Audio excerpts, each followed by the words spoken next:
35 jaar geleden zag Kunstkring Amber het levenslicht.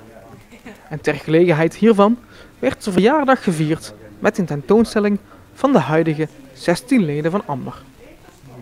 Amber is een club die ontstaan is uit amateurs en beroepskunstenaren. Vandaar ook de naam Amber, de AM van amateur en BR van beroeps. In 35 jaar heeft de Kunstkring heel wat hoogtepunten beleefd. De echte hoogtepunten zijn, dat is een expositie die we gehouden hebben, een hele grote, in de Schouwburg en in de winkels van Venray naar de Schouwburg toe.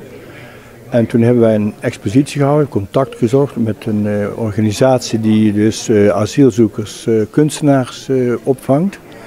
En toen hebben we hele mooie stukken gemaakt en samen hebben we toen een enorme mooie expositie gehouden. Dat waren mensen uit China, uit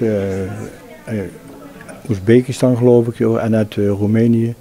Die dus prachtig gewerkt hebben en dat ook hooggeplaatste kunstenaars waren in hun land. We hebben ooit in de Schouwburg op een doek hebben wij een enorm groot schilderij gemaakt voor het optreden van 2 mensen die daar optraden.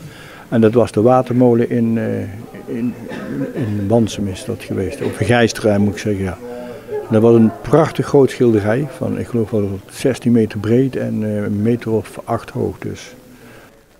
Elke donderdag komen de leden bij elkaar om gezellig samen te schilderen. En eens per jaar is er een gezamenlijk uitje. Onze vereniging is ook aangesloten bij de Zuid-Nederlandse Federatie voor Amateurkunstenaars. En elk jaar is er dus een weekend dat wij met leden daar naartoe gaan.